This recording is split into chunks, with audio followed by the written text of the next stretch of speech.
Hello, Sixten! Thank you for joining me in our next episode of me reading our class book once. In the last chapter, Felix found out how evil Adolf Hitler actually is, and he is now determined more than ever to try and find his parents. So today we're going to be reading from page 90, and just like last week, I will be putting the words up on the screen so you can follow along if you don't have the book at home. I hope you enjoy. Once I escaped from an underground hiding place by telling a story. It was a bit exaggerated. It was a bit fanciful. It was my imagination getting a bit carried away. It was a lie. "Barney," I whisper, tugging his sleeve as he creeps up the cellar steps. He spins round, startled, and nearly drops his candle. He thought I was asleep like the other kids. "I need to come with you," I whisper. Barney frowns. I start to explain why I have to go with him. He puts his finger on his lips and signals for me to follow him up the steps. I climb after him through the doorway in the ceiling and find myself in a huge room full of dusty old machinery. Barney puts his leather bag down, gently lowers the trapdoor and locks it with a padlock. He sees me looking around and points to the machinery. "Printing presses," he says, "for printing books. Not now. Before." I know what he means. Before the Nazis went right off books. And Jews. "So," says Barney quietly, "why do you need to come with me?" I take a deep breath. "I need to find my parents," I say. "Urgently. Because of my rare illness." Barney thinks about this. He gives me a look that I'm fairly sure is sympathetic. This is going well. "Mum and Dad have got my pills," I say, "for my rare illness. If I don't take the pills, my rare illness will get worse and I could die." Barney thinks about this some more. "What exactly is this rare illness?" he asks. Suddenly, I realise what he's concerned about. The other kids catching it. And him. "Don't worry," I say. "It doesn't invade other people." Barney's eyes are twinkling in the candlelight. He almost looks amused. I feel indignant. People shouldn't be amused by other people's rare illnesses. "If I don't find Mum and Dad and take those pills in the next 2 hours," I say, "I'll get warts growing inside my tummy and my pee will turn green." I stop myself saying any more. I may have gone a bit too far already. Barney is actually smiling now. "Zelda's right," he says. "You are a good storyteller." Poop, I did go too far. Barney suddenly looks serious. "She also told me," he says, "that you haven't seen your parents for nearly 4 years. I feel myself blushing in the candlelight. What a stupid storytelling mistake. That was as stupid as Father Ludwig telling us Adolf Hitler is a great man. Desperately, I try to think of a way to make the story better. Would Barney believe me if I tell him that I only have to take the pills once every 4 years? I don't think so. This is pathetic. I can't tell a decent story to save my life anymore. Or Mum and Dad's."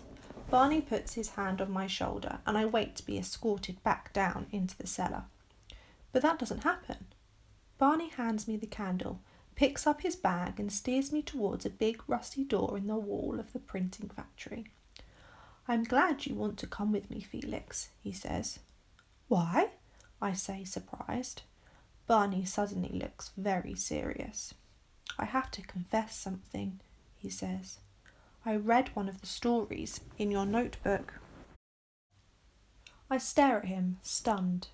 He just doesn't seem like the sort of person who'd read a private notebook without permission. "I'm sorry," he says, "but I wanted to find out what I could about your parents." Before I can say anything about my stories being dumb and not true, Barney grips my shoulder and looks me right in the eyes. "You're a very good storyteller," he says. I don't know what to say. Before I can think of something, Barney goes on. "The reason I'm glad you're coming with me, Felix," he says, "is because I need your help." We pause in the doorway of the printing factory while Barney looks up and down the dark street. In the moonlight I can see his leather jacket has a small hole in the back. I wonder if it's a bullet hole. Did Barney get shot once? Did his family? Is that why he's looking after other people's kids in a secret cellar? It might not be a bullet hole. A candle flame could have done it, or a rat. Barney might be a teacher or something. The Nazis might have burnt all the books in his school, so he brought some of the kids here to hide them. This is the dangerous part, whispers Barney, still squinting up and down the street. If anyone sees us leaving this building, we're sunk. Or it could be a sailor. Come on, says Barney. All clear, let's go. The streets of the city are filthy, scraps of paper and rubbish everywhere. Some of the buildings have got bits missing from them. The whole place is deserted. I know it's night and everything, but we haven't seen a single person apart from a couple of dead bodies on a street corner. I manage not to cry. Barney makes us cross over to the other side, but it's all right. I've already seen they aren't Mum and Dad. Where are all the other people? I say. Indoors, says Barney. There's a curfew. That means everybody has to stay indoors after 7 at night. We go down a narrow laneway with tall apartment buildings on both sides. I can't see a single person through any of the windows. I read once that cities have electric lights, but there doesn't seem to be much electricity going on around here. Finding Mum and Dad isn't going to be easy, even if I can slip away from Barney while he's concentrating on getting food. What happens if people don't do the curfew? I ask. They get shot, says Barney. I look at him in alarm. I can tell from his voice he's not joking. He holds up his leather bag. We'll be all right, he says. I wonder what's in the bag. Money, maybe? Or something the Nazis need. I hope it's not guns they could use to shoot Jewish booksellers. I change the subject. Why is there a curfew? I ask. Dad taught me to use every new word as much as possible after hearing it for the first time. This is a ghetto, says Barney. It's a part of the city where the Jews have been sent to live.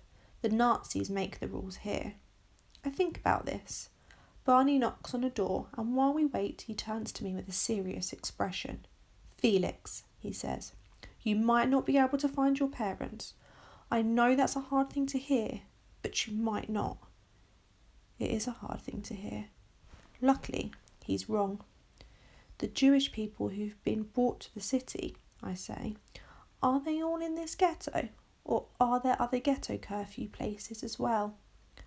Barney doesn't answer. Perhaps I didn't say the new words right. A woman leads us into a back room in the apartment.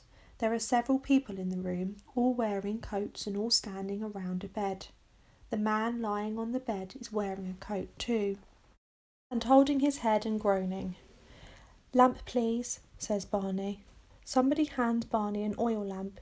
He bends over the bed and looks into the man's mouth. The man groans even louder. I glance at the other people. They don't look very well either, though none of them are groaning. Barney opens his bag and takes out a bundle of metal poles and leather straps. He fits the poles together using little metal wheels to make a kind of robot arm. From his bag he takes the foot pedal from a Singer sewing machine, like Mrs. Glick used to have.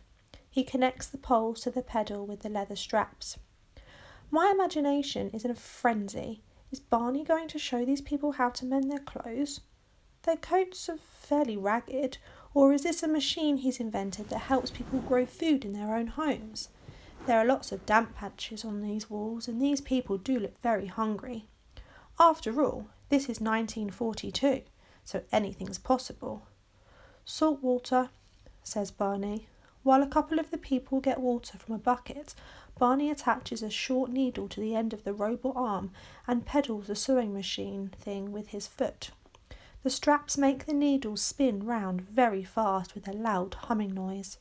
Suddenly, I realise what Barney has just put together. A dentist's drill.